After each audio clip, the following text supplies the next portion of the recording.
Corresponde a la universidad elaborar, promover, desarrollar y difundir la cultura y la ciencia, orientándola de acuerdo con las necesidades nacionales, extendiendo su acción al pueblo, pudiendo para ello relacionarse con toda organización representativa de sus diversos sectores, a fin de informarse directamente sobre sus problemas e inquietudes espirituales y materiales, y propender a la elevación del nivel cultural de la colectividad para que le alcance el beneficio de los avances científicos y tecnológicos y las distintas expresiones de la cultura regional, local, nacional e internacional. Inciso A del artículo 2 del Estatuto de la Universidad Nacional de Rosario. Hoy vamos a hablar de la transformación de Rosario, ¿no? Sí. Así es. Bien, no, porque lo que estaba viendo es que más allá de las transformaciones a lo largo de la historia, están también las transformaciones que se dan en momentos específicos, como por ejemplo en un día como hoy a esta hora, y en lugares específicos como por ejemplo sobre calle Urquiza, que es donde estamos nosotros, Urquiza y Moreno, porque por acá pasan todos los colectivos que van a la cancha central, entonces cada 2 minutos pasan un 107 o un 110, en una hora tenemos el partido. Así que yo calculo que probablemente se escuche, porque estamos muy cerca de la ventana, así que es probable que toda la clase esté matizada con señores que pasan golpeando, ¿no?, los laterales de los colectivos. Queremos aclarar que no es una idea de editorializar la clase que continúa. Digamos, simplemente para contextualizar cómo a veces cambia. Ojo, esto va a cambiar ahora, esta fisonomía cambia un segundito nada más. De todas maneras vamos a hablar de las modificaciones en la ciudad, en los edificios, en lo arquitectónico principalmente. En lo arquitectónico, no en el entorno, perfecto. De acuerdo al artículo 67 del Estatuto de la Universidad Nacional de Rosario, se reconocen 3 categorías de estudiantes: los regulares, los libres y los oyentes. Los regulares son los que van siempre, los que se anotan en todas las materias, los que rinden bien todos los exámenes parciales. En definitiva, los que cursan cada carrera paso a paso. Libres, en cambio, hay de 2 tipos. Está el que quiere ser regular pero no le alcanza, y también está el que tiene dificultades con los horarios y entonces cursa un par de materias sueltas. Solo va a las clases de consulta y cuando más o menos lo tiene cocinado, va y rinde todo junto. Los oyentes también pueden escuchar las clases públicas de cátedra abierta.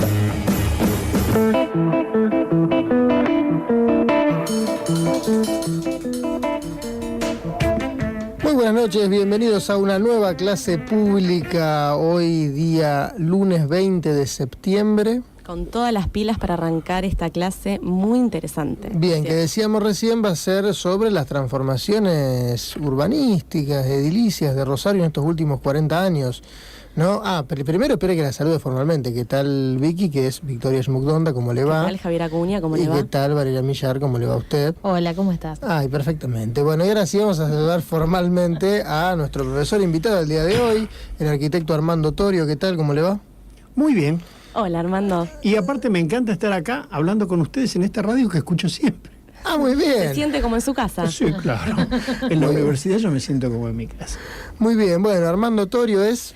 Armando Torio es profesor titular de Introducción a la Arquitectura y del Taller de Análisis Proyectual 1 y 2. Además, es exdecano de la Facultad de Arquitectura, Planeamiento y Diseño de la UNR.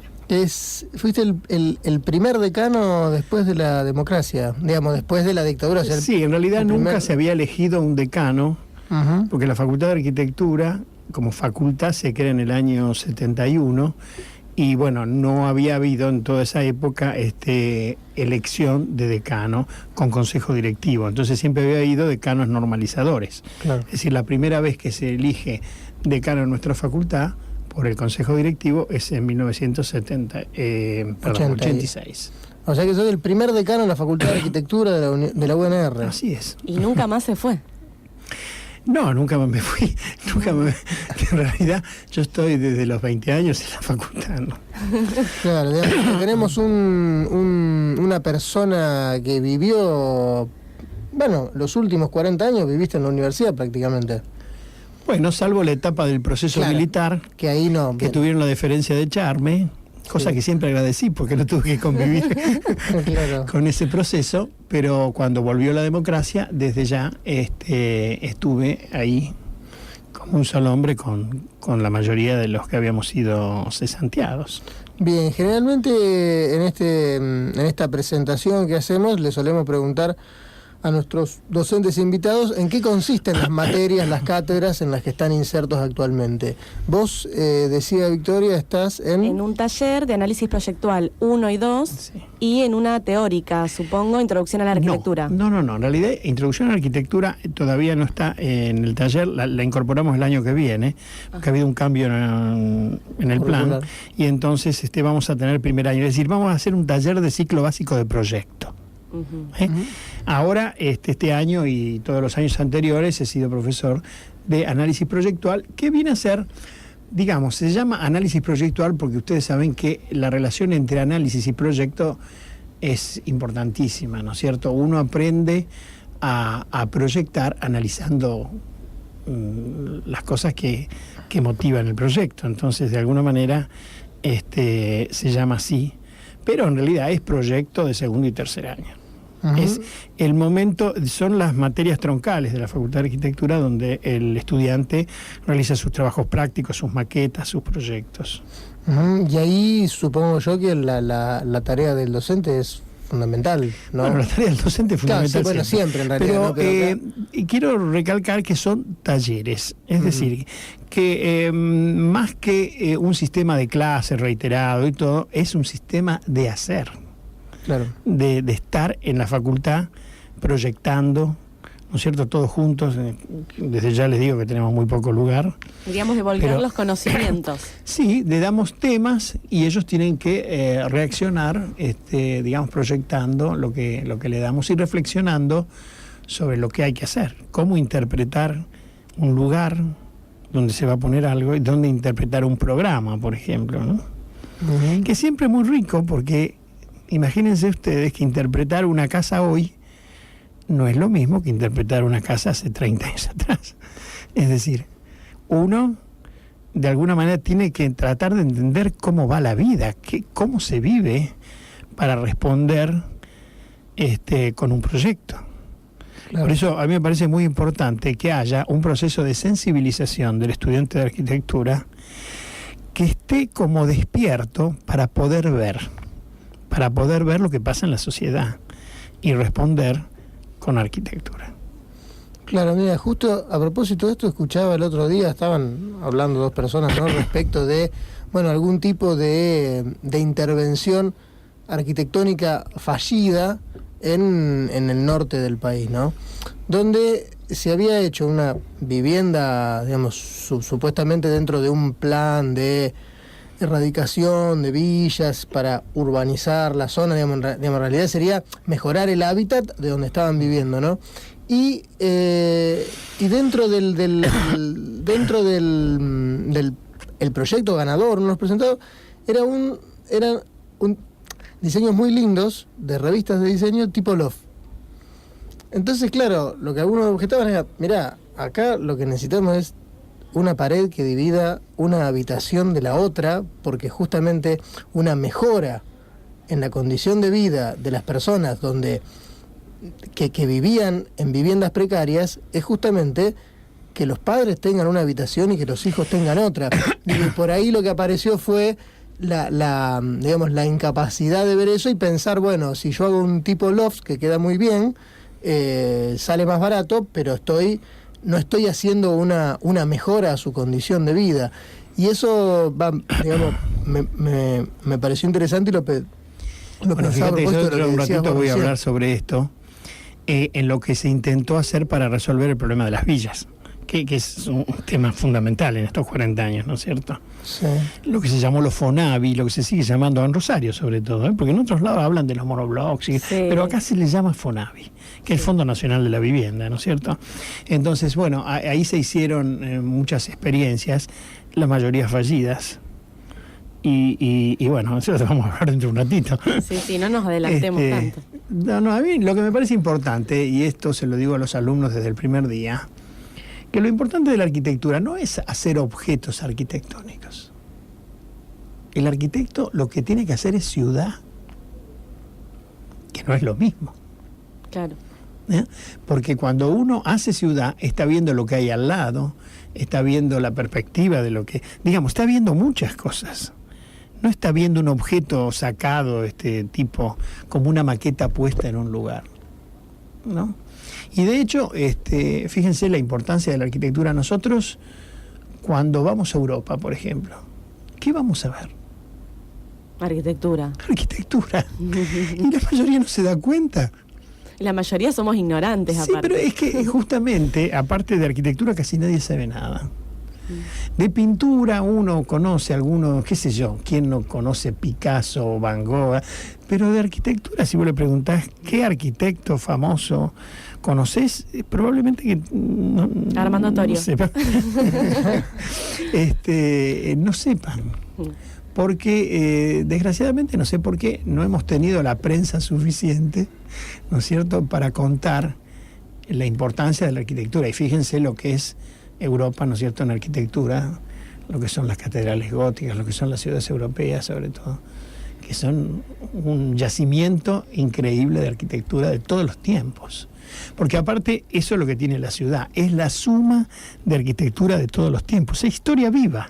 Son como capas geológicas que hay en una Exactamente, ciudad, ¿no? ustedes van a Roma, por ejemplo, y no lo pueden creer, porque en Roma tienen, qué sé yo, desde el Panteón romano del siglo II de nuestra era, ¿no es cierto?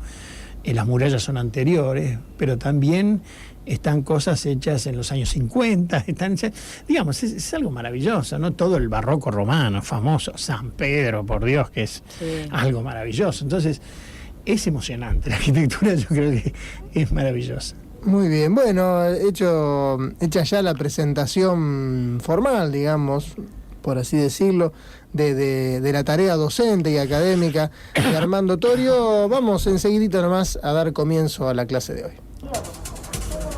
La responsabilidad científica o legal de la enseñanza y doctrinas expuestas en la cátedra concierne exclusivamente a los profesores que la imparten y profesan, y a ellos corresponde la propiedad científica, intelectual o literaria. Artículo 53 del Estatuto de la Universidad Nacional de Rosario. El tema de la clase del día de hoy es modificaciones arquitectónicas en la ciudad de Rosario en los últimos 40 años. Adelante, profesor. Bueno, quiero explicar por qué. Porque en realidad, cuando ustedes me convocaron para dar una charla, yo estuve pensando en los temas que habitualmente doy clases y me parecían un poquito sesgados, digamos, un poquito técnicos para una charla radial. Uh-huh. Y como, bueno, yo hace 40 años que soy arquitecto, se me ocurre pensar en esto, ¿no? ¿Qué pasaron en estos 40 años que yo soy arquitecto, en los cuales yo también colaboré? Claro. A arruinar la ciudad. No, bueno, digamos, no sé si arruinar, pero transformarla, ¿no? Claro. Usted Yo creo también que hizo ciudad. Sí, yo hice ciudad. Bueno, yo creo que en estos 40 años pasaron muchas cosas, pero lo que me parece muy importante que pasó fue cómo cambió la relación de la ciudad y el río. Ustedes saben que Rosario, la ciudad de Rosario, nace básicamente, se hace importante, por la presencia del río. Y por la presencia de una situación particular de tener un puerto natural. Es decir, el puerto de Rosario, a diferencia del de Buenos Aires, por ejemplo, que se han hecho inversiones monstruosas, fue un puerto que se hizo en 1904, ¿no es cierto?, en el gobierno de Roca se inauguró,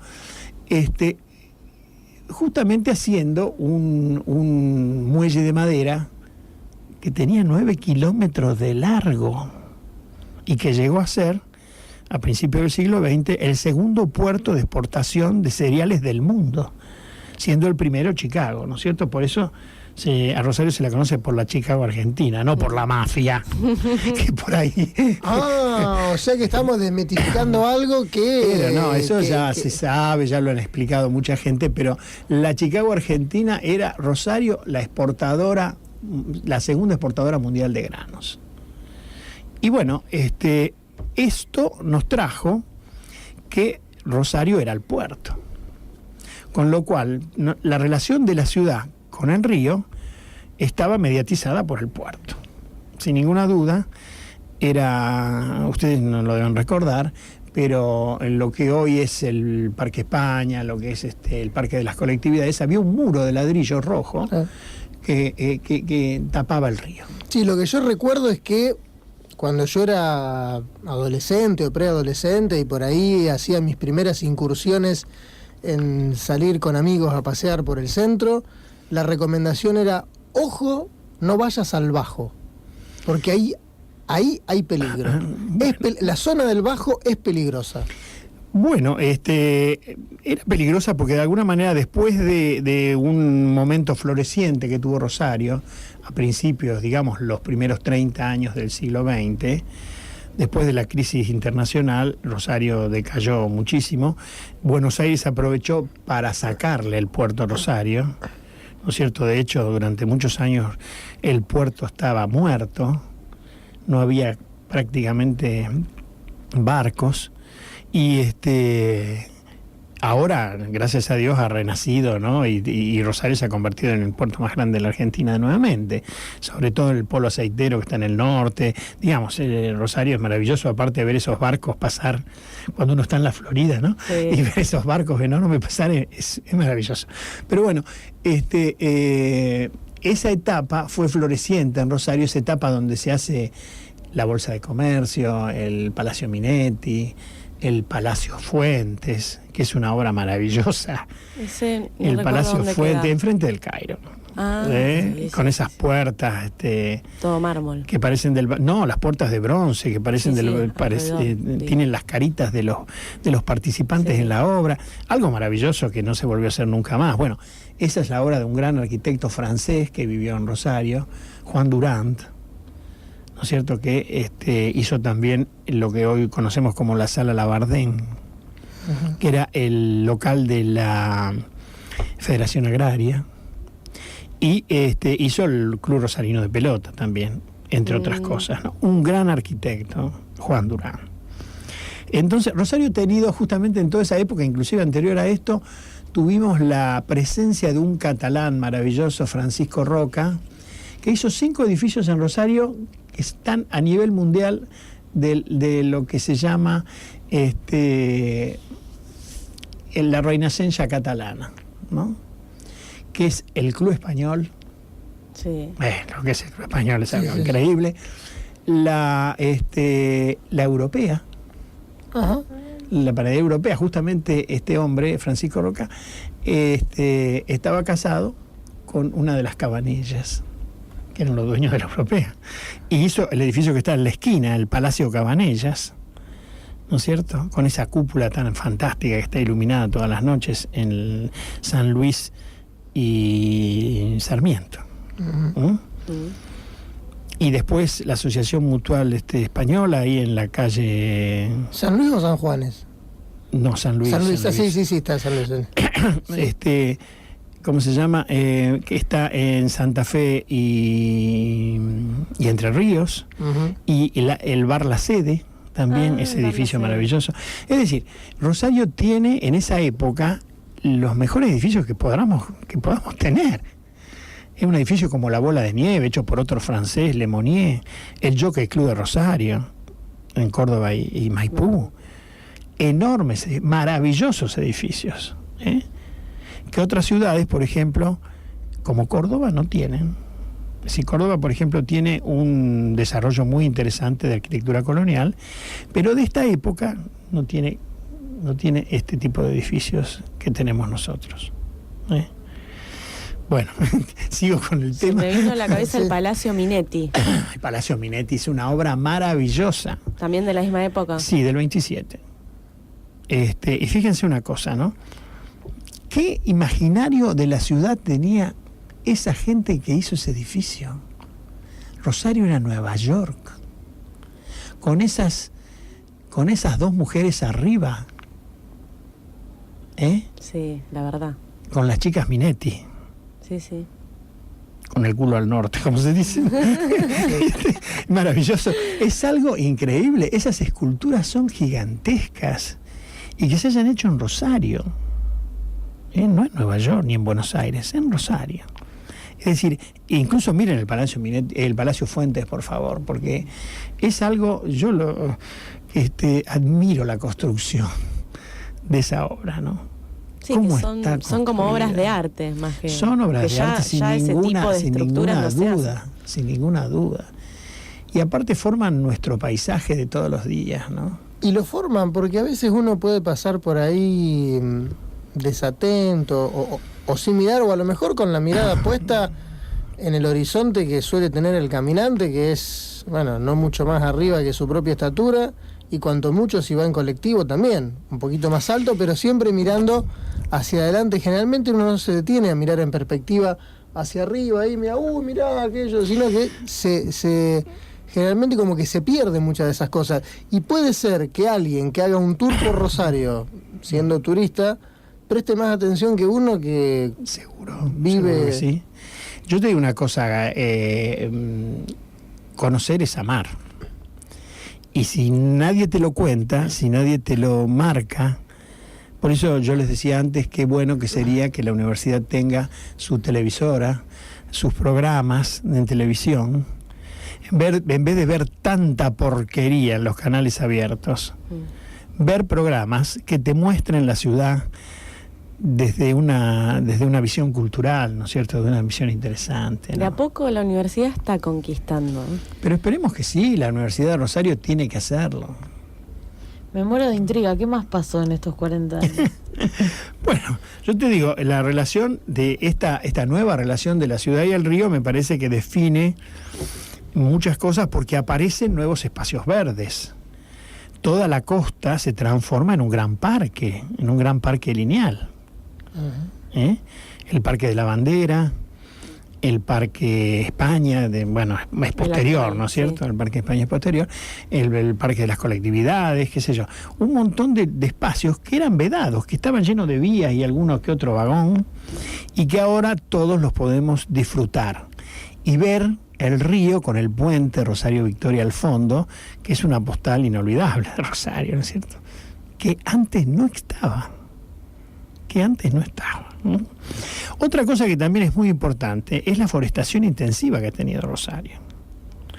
A veces no nos damos cuenta, pero yo recuerdo que era chico y Rosario me parecía una ciudad gris, horrible, chata, que no tenía árboles. Por lo menos yo vivía en la calle 3 de Febrero y no tenía un árbol. Recién los pusieron en los años 70 los árboles. Y hoy la municipalidad ha encarado una forestación muy intensiva, con unos lapachos muy interesantes y jacarandá, cualquier cantidad de jacarandá. Y ha cambiado Rosario, es decir, las calles de Rosario están arboladas hoy, unos árboles maravillosos. Eso es muy importante. Eso no estaba. Sí, el único tema es que ahora cuando que uno lo ve, que de tantos edificios que se fueron construyendo, por ahí hay algunos árboles que necesitan empezar a buscar el sol y se hacen árboles finitos y largos tratando de buscar, y ahí cuando por ahí con estos ventolinas que suele haber a veces, esos árboles que embellecen la ciudad y que son necesarios, terminan... Bueno, pero ese es un tema, el arbolado urbano es un tema fundamental que hay que cuidar y que hay que insistir, ¿no es cierto?, que se haga, ¿no? Hay un tema que yo les digo, hay un tema que a mí recuerdo cuando era recién recibido, cuando era estudiante, me interesaba muchísimo, que era la aparición de las villas miserias.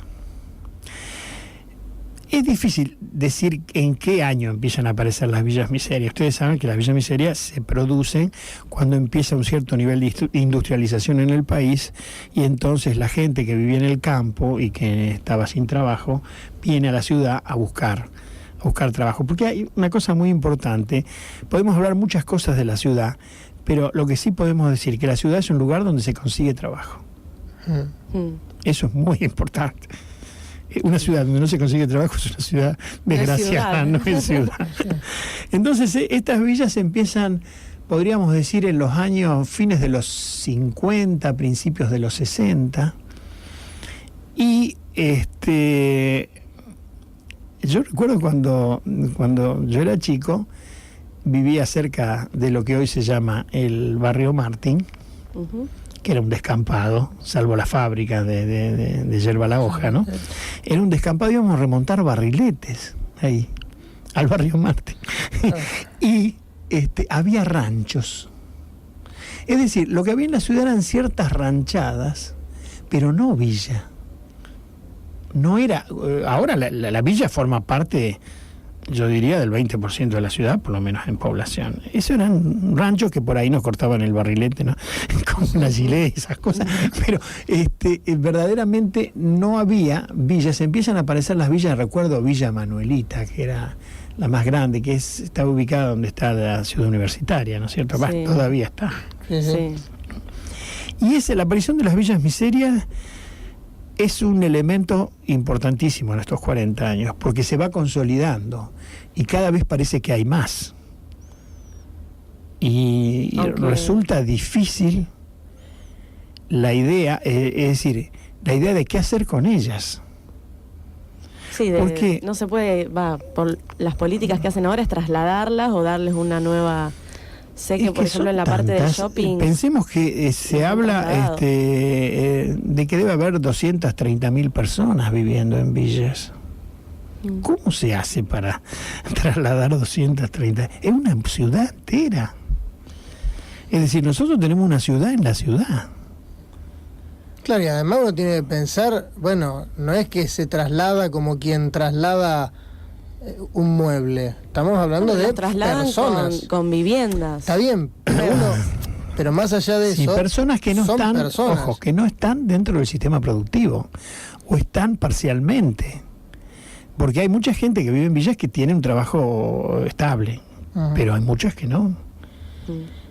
No, y hay muchos que tienen sus terrenos, por ejemplo en Villa La Lata.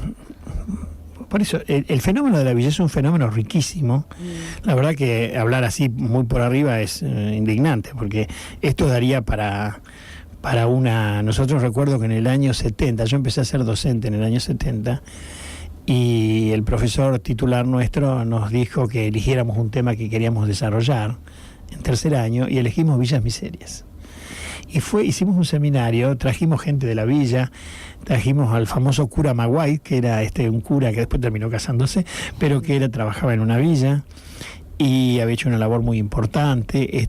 Trajimos un montón de gente a la facultad porque queríamos saber qué era eso, que no se conocía mucho en ese momento, en el año 70, ¿no? ¿Y cuál era el objetivo del seminario?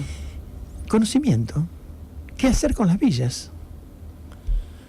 ¿Qué hacer con las villas? De hecho, terminamos haciendo algunos proyectos donde se hacían algunos elementos prefabricados que después lo hicimos en la facultad, de verdad, ¿no? Después, cuando yo fui decano, hicimos un proyecto de módulos de hormigón para autoconstructores, ¿no es cierto? De módulos de hormigón donde había un baño que tenía toda la instalación sanitaria eléctrica. De un costado estaba la cocina, de otro costado estaba el lavadero. O sea, eso se ponía en la mitad del terreno y se le ponían chapas o losa, lo que fuera, y se podía hacer una casa, porque estaban en ese elemento condensado, estaban todas las instalaciones requeridas, ¿no? Se siguen haciendo, ¿eh? Sí. Le vendimos a la municipalidad como 2.400 módulos, qué sé yo, fue una cosa maravillosa que se pudo hacer. Pero este tema de las villas es un tema pendiente que no solamente lo tenemos nosotros. Justamente el otro día en un congreso que hicieron los estudiantes en la facultad, lo escuché a un graduado nuestro, a Jorge Jauregui, ganador de un gran premio de Harvard, en lo que hizo en las villas miserias de Río de Janeiro. Y fíjense qué coincidencia, ¿no? Jauregui decía, y yo ya lo conocía, pero él decía que las casas se las pueden hacer los mismos habitantes. El error es invertir dinero en hacerle casas. Lo importante es hacer ciudad, hacerle las calles, hacer el jardín de infantes, hacerle el dispensario, hacer la escuela, hacer esas cosas que no tiene la villa, ¿no? Hacer el polideportivo, y que las casas se la hagan ellos. Pero hacer ciudad, ese es para mí el núcleo de toda esta cuestión, ¿no? Porque de alguna manera la respuesta a las villas fueron los Fonavi. En 1973 se crea el Fondo Nacional de la Vivienda y empiezan a hacerse en Rosario y en todo el país los grupos Fonavi. Y yo creo que se comete ahí uno de los errores más grandes que se puede haber hecho. Porque estos grupos Fonavi, que eran enormes, de hecho, estaba leyendo la otra vez que, por ejemplo, el de Grandoli Gutiérrez, que parece ser que es el Fonavi más grande que se hizo en la Argentina, tiene 33 torres de 10 pisos, más torres de 3 pisos. Viven 10.000 personas. Es decir, tiene una población de 75.000 personas. Ahora, ¿qué pasaba con esos Fonavi? En realidad había poca teoría de lo que era hacer vivienda colectiva en la Argentina, y de hecho en el mundo también, porque también en el mundo después de la Segunda Guerra Mundial, donde hubo una destrucción sistemática de ciudades, se hicieron un montón de grupos habitacionales, de los cuales muy pocos subsisten como grandes grupos, ¿no? Hubo muchos fracasos.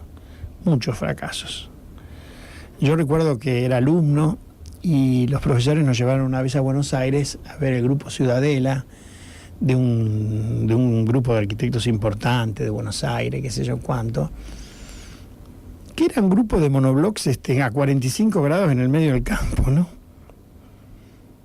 Pintado de distintos colores, ¿no? Hoy ¿saben cómo se llama eso? Fuerte Apache. Impresionante. Y ya han demolido varios de esos monoblocks. Es decir, esa experiencia fue nefasta, porque ¿qué se hizo? Se hizo una ciudad otra. Es decir, no se hizo una ciudad que se integrara a la que ya estaba.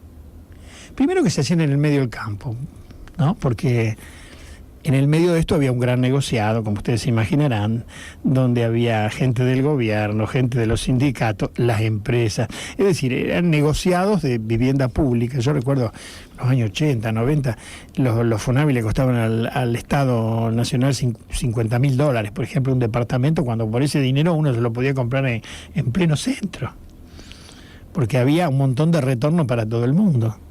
Entonces, verdaderamente, esa etapa de esos barrios de viviendas, guetos de vivienda, podríamos decir, ¿no es cierto?, fue nefasta. Recordemos que estamos hablando con el arquitecto Armando Torio, él es docente de Introducción a la Arquitectura. En este caso estamos conversando sobre los últimos 40 años de esta ciudad, las transformaciones arquitectónicas. Bien, y bueno, una de las primeras soluciones a la Villa Miseria es el Fonavi. Sí. Que, como decía recién, es una experiencia fallida. Sí. A la par que eso fracasa como experiencia, siguen creciendo digamos, los asentamientos irregulares donde lo que no hay es ciudad, ¿no? Sí. Porque ahí entonces es donde uno ve que, claro, no hay calle, no hay cloaca, no hay servicio. No hay calles, hay pasillos. Claro, digo, pero además hay pasillos que hacen difícil el ingreso. Bien, digo, no hay escuelas, no hay cloaca, nada. ¿Y cuál fue la respuesta, viendo que lo del Fonavi no funcionó? No funcionó ni desde el punto de vista económico, ni tampoco funciona porque, como decías recién, genera un gueto en lugar de una ciudad. Sí. ¿Cuál es la respuesta siguiente que se intenta dar justamente para que... Bueno, yo creo que está en discusión, todavía no hay verdaderamente paradigmas, por decirlo así, que sean totalmente válidos. Por ejemplo, creo que el Servicio Público de la Vivienda de la Municipalidad ha hecho cosas interesantes, pequeños barrios, no de torres, sino de casas de planta baja y alta, por ejemplo. Se han hecho cosas interesantes, pero en pequeña escala, porque el tamaño de lo que hay que resolver es tan grande que es difícil, es imposible atacarlo en su totalidad. Y ahora se le suma, no sé, esto lo digo yo como un observador ajeno a la arquitectura, pero sí como un observador de la ciudad, se le suma un nuevo problema, que la periferia de la ciudad, aquello que no tenía sentido en determinado lugar y donde en las márgenes donde se asentaban este tipo de viviendas, hoy adquieren un valor inmobiliario muy importante, y entonces mucha gente que terminó asentada allí y a partir de, bueno, su propia experiencia, en la precariedad seguramente, fue desarrollando un modo de vida. Hoy resulta que ese terreno adquiere valor y se le dice, bueno, mira, acá ahora la traza es para... ampliamos la ciudad y se van a construir countries u otro tipo de emprendimientos. Y bueno, y vos ya no... Bueno, vos hablaste del country, que es esa desgracia actual. Y yo creo que verdaderamente es una desgracia actual, porque es un nuevo gueto, ¿no? Así como la villa era un gueto, o el Fonavi era un gueto, el barrio privado es un nuevo gueto. Para los supuestamente ricos, digamos, los supuestamente favorecidos, ¿no? Fíjense que después al final los terminan afanando igual que a los demás, ¿eh? Esto es, hay violaciones, afanes. Y como arquitecto, ¿qué opinión tenés? Me parece repugnante. No, como ciudadano. Me parece repugnante. Irse a vivir al medio del campo me parece repugnante. La ciudad es de todos o no es de nadie. La seguridad no es algo que yo conquiste aislándome. Que volvemos a la Edad Media. La ciudad murallada, entonces los de afuera y los de adentro. Estamos locos, estamos locos. Este capitalismo de mierda nos lleva a estas cosas que son indignantes, ¿no es cierto? Y encima algún estúpido cree que es interesante hacerse la casa en el country. Porque entonces se la hacen sin rejas y qué sé yo cuánto, después los terminan afanando como ustedes han visto en los noticieros. Pero a mí me parece que es terrible.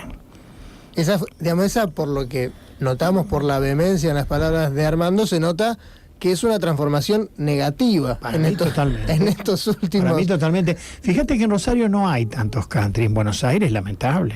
No, pero ahora toda la parte que continúa la autopista, José Mendoza, ahí se está empezando a desarrollar y hay todo un conflicto. Vos fíjate que en Buenos Aires, por ejemplo, tenés un country y una villa al lado, y hay una pared que divide la villa del country. No, yo he visto fotos aéreas de todas las casuchas de la villa y al lado las piletas color celeste. Sí. Es terrible. Es como para hacer fotoperiodismo, la postal del capitalismo, lo que el capitalismo nos dejó. Vamos al recreo, ¿le parece? Sí, vamos a un pequeño recreo y bueno, y vamos a continuar con esto porque, bueno, son 40 años, ¿no? de transformación y en realidad las transformaciones han sido un montón. Primero vos planteabas lo del río, ¿no? Y después también, bueno, qué es lo que se hace y cuáles son las respuestas Porque si no hablamos de esto, si no hablamos de las villas, no estamos hablando de Rosario. Claro. En Rosario es todo. Sí. Y eso le da la importancia y le da la fuerza que tiene también. Porque no sé si ustedes se dieron cuenta, pero Rosario es una ciudad fuerte. O sea, Rosario no es capital de nada. Esto lo han dicho siempre todos los rosarinos, ¿no es cierto?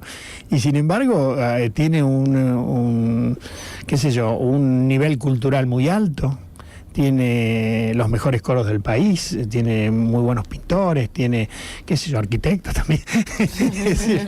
Arquitectos que han hecho countries.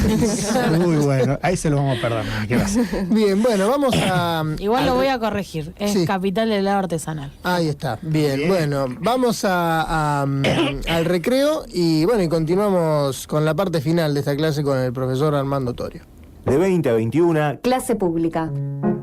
Universidad de Bologna. Harvard Universidad de Alcalá de Henares. París, Sorbona. Universidad de Salamanca. Universidad Nacional Autónoma Universidad de Santiago de Compostela. Universidad Complutense de Madrid. University of Oxford. University of Cambridge. Divulgazione scientifica. Harvard University Factbook is published in summer by Institutional Research. Universidades del mundo en cátedra abierta. Universidad de Bolonia. La Universidad de Bolonia es considerada la primera universidad del mundo occidental. La institución que hoy llamamos la universidad empezó a tomar forma a finales del siglo XI en torno a los maestros de la gramática, la retórica y la lógica. Federico I promulgó en 1158 la Constitutio Habita, con la que la universidad se convierte, por ley, en el lugar donde la investigación se desarrolla con independencia de cualquier otro poder. En el siglo XIV, los juristas están rodeados por los llamados artistas, estudiosos de la medicina, la filosofía, la aritmética, la astronomía, la lógica, la retórica y la gramática. siglo XVI es testigo de la llegada a las aulas de la magia natural, es decir, la ciencia experimental. El filósofo Pomponazzi apoya el estudio de las leyes naturales a pesar de los puntos de vista conservadores de la teología y la filosofía. Fósiles de animales, maravillas de la naturaleza, recogidas y clasificadas, se suman a la farmacopea, la cirugía plástica y la investigación anatómica. El cuerpo del hombre se convierte en el centro de las preguntas y los estudios de la ciencia durante el Renacimiento. La Universidad de Bolonia cuenta con el primer museo dedicado a la historia de los estudiantes universitarios en Europa. Más de 300 piezas en exhibición para contar la historia de la relación entre la universidad y sus estudiantes. Una larga historia de 9 siglos que incluye estudiantes como Nicolás Copérnico, quien estudió allí por derecho pontificio al iniciar su propia observación astronómica. Il 12 agosto 1900 l'italiana, dottore d'onore Milletti, di indirizzo Modelo, e gli conferiamo il presente diploma di laurea, stati gli effetti di voto, dato a Bologna il 6 febbraio 1991.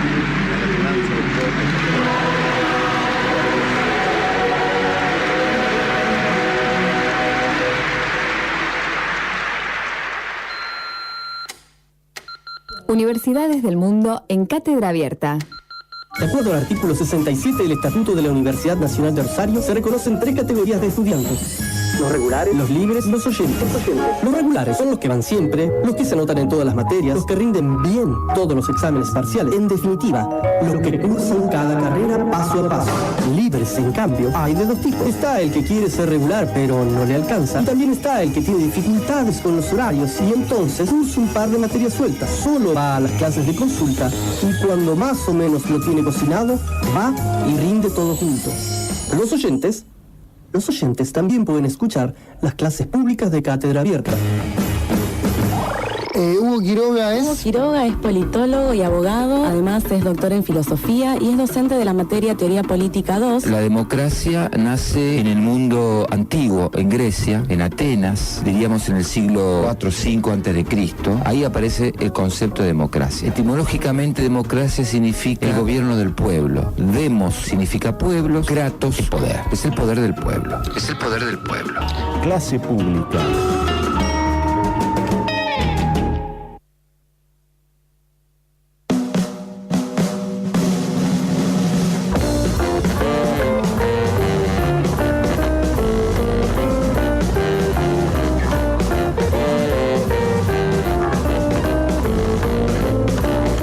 Continuamos en la clase pública de hoy, estamos con el arquitecto Armando Torio.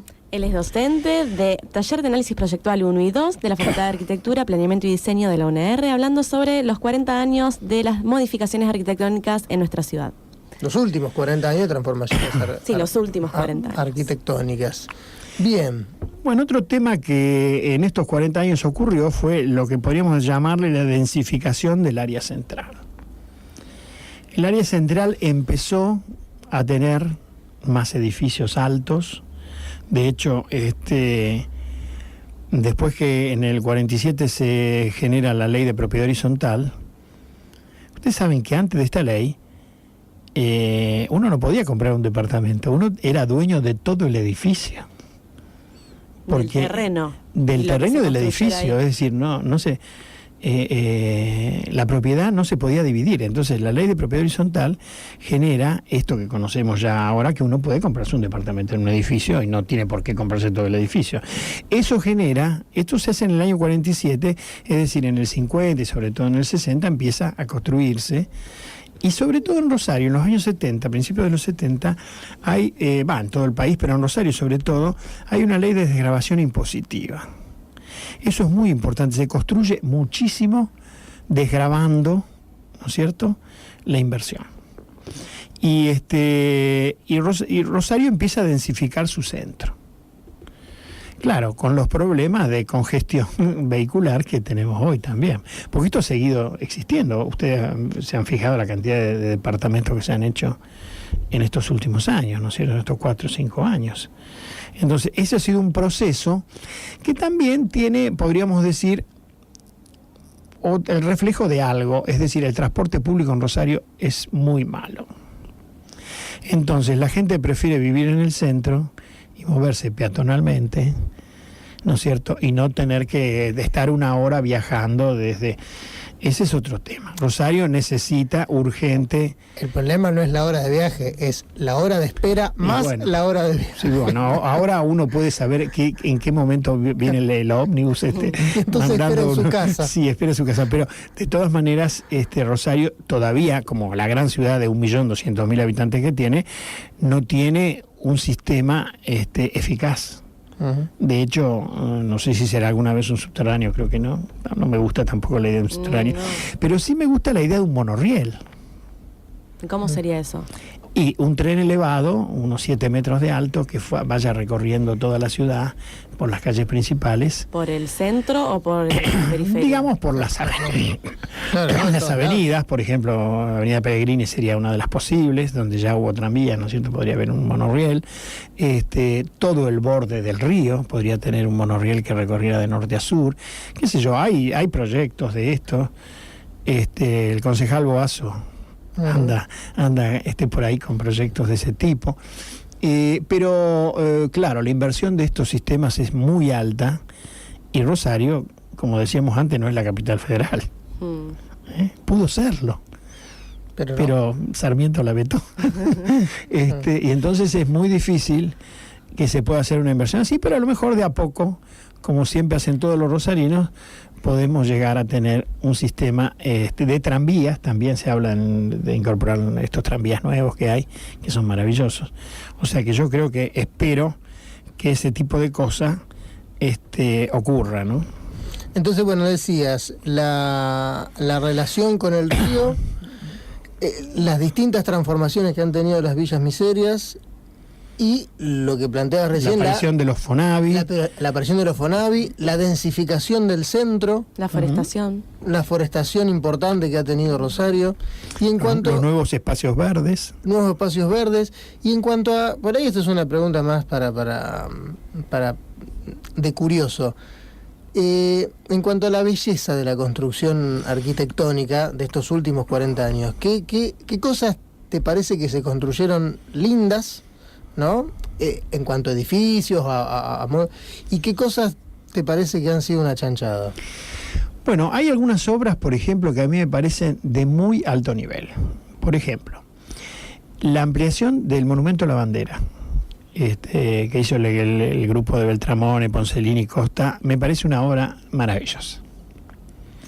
Rosario tiene ese grupo monumental que junta el Monumento de la Bandera, la catedral y la municipalidad, que no es fácil encontrar en la Argentina ni en el mundo. Ustedes entran por el pasaje Juramento y ven el propileo del monumento iluminado, es algo maravilloso. Sí. Y ya lo había pensado Guido cuando hizo el monumento, ¿no? Pero no se había podido llevar adelante, y eso se hizo en el año 95 en un concurso público que ganó este grupo de 3 arquitectos rosarinos, y bueno, el resultado me parece maravilloso. Absolutamente. Después Rosario tiene un montón de edificios como los que les contaba. Hay edificios más tardíos, por ejemplo, un edificio como el de la Comercial de Rosario, de Córdoba y Oroño. Ese edificio que tiene esa parte curva, ese edificio es monumental, es algo espectacular. Todos los edificios de Lorenzi Otaola Roca, ¿no es cierto?, fueron fantásticos. Como el que está también en Oroño y Rioja, que tiene unos balcones redondos, también el Palacio el Gilardoni. Bueno, hay en Rosario muchos buenos edificios. Por Oroño encontrás todas las clínicas que ahora se usan, que han sido casas. Bueno, que desgraciadamente se tiraron muchas abajo, Uh-huh. Pero, insisto, hay buenos edificios en Rosario. ¿Y de los modernos? Bueno, también ocurre algo que yo no sé cómo andamos de tiempo. Estamos a unos 10 minutos tenemos. Yo quiero decir a todo esto que hubo una situación en los años 60 que fue muy importante, que se llamó Coordinadora Gran Rosario. Es decir, en ese momento el arquitecto Monfel, el agrimensor Montes, habían armado una central de planificación para todo el área de Rosario, el área metropolitana de Rosario. Y allí trabajaron personajes como Mario Corea. Ustedes no sé si lo conocen. Mario Corea es un arquitecto rosarino que triunfa en Barcelona, es el autor de Leca, ¿no es cierto? Y de todos, del distrito oeste, y de todos los trabajos que se están haciendo ahora en la provincia. Es decir, Mario formaba parte de la coordinadora, y claro, cuando llega el gobierno militar, esos cretinos cierran la coordinadora. Y todo ese esfuerzo y todo ese conocimiento que se estaba desarrollando para verdaderamente desarrollar a Rosario como una metrópolis, se pierde. Todavía no se ha podido volver a juntar. Creo que hay algún interés últimamente de volver a hacerlo de parte del gobierno de la provincia, pero todavía no tiene la fuerza que tuvo en su momento. Eso debo decirlo porque cosas que ha tenido Rosario y que desgraciadamente perdimos gracias a estos desgraciados, ¿no? Yo creo que otra cosa que ocurre en estos últimos años es la descentralización municipal.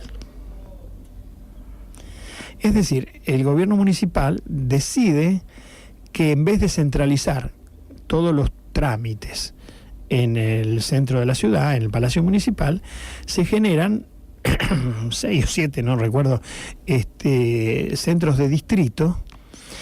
El primero de los cuales se inaugura es el de Villa Hortensia, el de Alberdi, ¿no es cierto?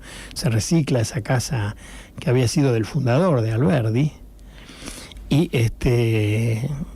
se hace ahí el primer centro de distrito.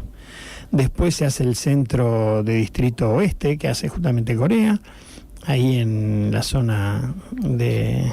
Sí, el barrio La Lata, creo que es No, sí, bueno, allí como es Pellegrini, Pellegrini, 27 de febrero. 27 de febrero, sí. Y Vera Mujica. Y no, perdón, Vera Mujica no. Al 5000.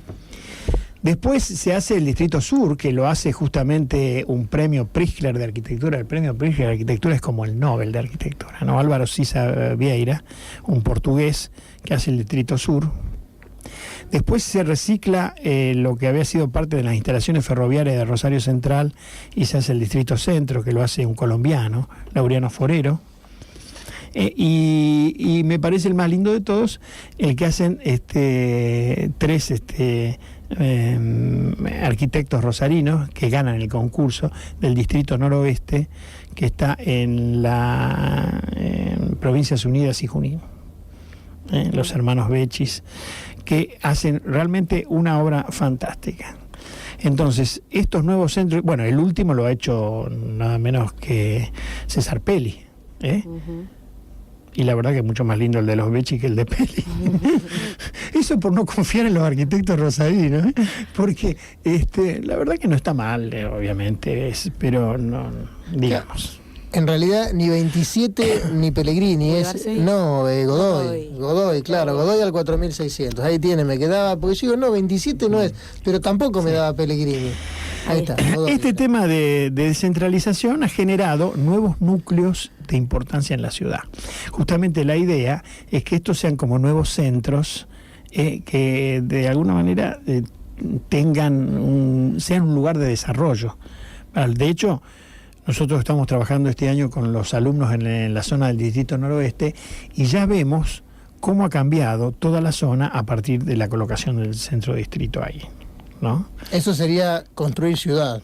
Para mí sí, eso es construir ciudad, porque se sabe que una ciudad de 1.200.000 habitantes no puede tener un solo centro. De hecho, ya Rosario no tenía un solo centro, porque Chesortu tiene su centro, Alberdi, qué sé yo, Fischer, ¿no es cierto? Pero un centro administrativo cultural, porque todos estos centros de distrito tienen una parte cultural y que interactúa mucho con el barrio. Eso es muy importante. Y también podríamos decir que por fuera de esta intención municipal ha habido la aparición de nuevos centros en la ciudad. Por ejemplo, Por ejemplo, yo creo que el primero que apareció de una manera así sorprendente fue el Village. Sí. ¿Qué era? Era una fábrica. Era Gema, una fábrica ya abandonada, y de pronto se generaron 14 salas de cine, un supermercado, un montón de... Y de pronto se armó ahí una zona que ¿quién va a ir ahí? Decíamos nosotros. Y bueno, la gente va, y de hecho es un centro importante en la zona oeste. Ahora quedó un poco perdido, a partir de la construcción de los shoppings. Sí. Fíjense lo que es Puerto Norte. Los Dolfines, las Torres Dolfines, ahí se ubican donde queda Puerto Norte. Sí, pero está construyéndose todavía. Sí, está en construcción, porque eso va a ser, algunos lo comparan con Puerto Madero, ¿no es cierto? Lo que fue Puerto Madero. Rosario tiene ahí, les diría, un capital enorme. Ya las 2 torres de 44 pisos que están, más la otra que tiene, no sé, si 30 pisos, y ya es una nueva imagen de la ciudad, ¿no es cierto? Aparte se ve de todos lados. Y aparte, ahí abajo están los Dolfines, que son un muelle de hormigón enorme que se hizo en la época del Proceso, justamente. Donde seguramente va a ser el atracadero de lanchas que vayan a la isla o que vayan a Buenos Aires o qué sé yo, porque nosotros tenemos el río subocupado. Nuestras futuras lanchas. Sí, no, va a ser un puerto interesante, ¿no es cierto? Va a ser un puerto interesante. Y lo otro sorprendente es el casino, que de pronto en el peor lugar de la ciudad, digo el peor porque en realidad era un lugar medio abandonado al fin de la ciudad, aparece un casino que es el mejor de Latinoamérica, como dice la propaganda, y que va generando alrededor nuevos hoteles, nuevas, ¿no es cierto? Entonces, ese es un nuevo centro que nadie tenía pensado que podía ocurrir. Y esto es lo sorprendente, la ciudad nos sorprende. Esta ciudad nos sorprende todos los días. Me parecen cosas nuevas, ¿y esto de dónde salió? Los arquitectos sorprenden. Sí, los arquitectos también, pero yo creo que la vitalidad de la ciudad. Porque ustedes fíjense una cosa, Rosario es una ciudad muy vital. Primero que tiene el mejor río del mundo para mí, ¿no? No hay nada como el río Paraná. Tener el río Paraná es un capital enorme. Es decir, piensen en agua potable. Pero piensen en recreación. Nosotros nos cruzamos a la isla, a Vladimir, toda esa zona, y estamos en 10 minutos. Y es un lugar maravilloso. Podemos recorrer las islas en barco. Esto es genial. Mañana, justamente, Día del Estudiante, podemos cruzarnos.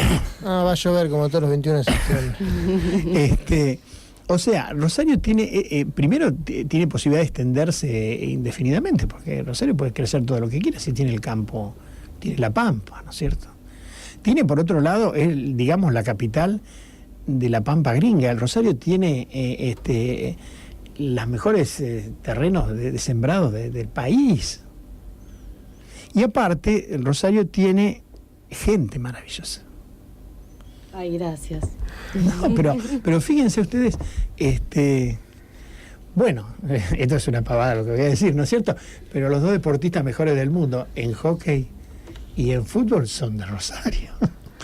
Es real, Lionel Messi y Luciano Aymar, ¿no? Me parece que fue una dosis para levantarle la autoestima a todos los rosarinos que estaban escuchando. Sí, no, digamos, bueno, lamentablemente ya hemos llegado al final de la clase de hoy, pero seguramente lo vamos a volver a convocar, porque tanta pasión acumulada en una sola persona, me parece que es necesario compartirla un poco. Hay que desglosar la pasión.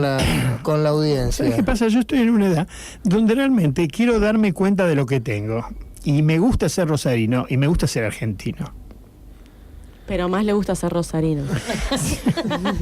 No, porque, viste, escucho tantas estupideces, escucho tanta gente idiota que habla pestes del país, de la ciudad y todo, que me indigna, porque se ve que nunca salieron de la ciudad y creen que afuera se vive un mundo maravilloso. Yo te digo, he tenido la suerte de conocer casi todo el mundo. Y como se vive en Rosario, como se vive en Argentina, no es fácil. ¿Entendés?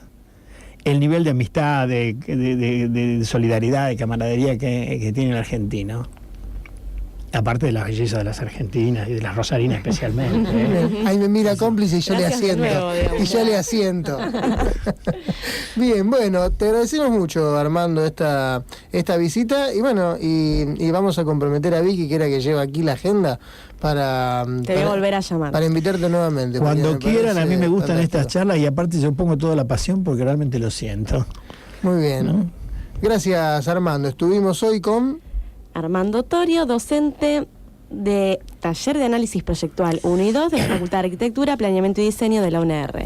Y mañana... eso le iba a preguntar. Mañana tenemos al doctor Maximiliano Gatti. Nos va a hablar sobre detección precoz de trastornos metabólicos. Muy bien, bueno. Estás re atento. Pasamos de Hoy no me olvidé. de un tema a otro sin solución de continuidad, y siguiendo en esta lógica de sin solución de continuidad, nosotros nos vamos, y lo que sigue ahora es Feos, Sucios y Malos.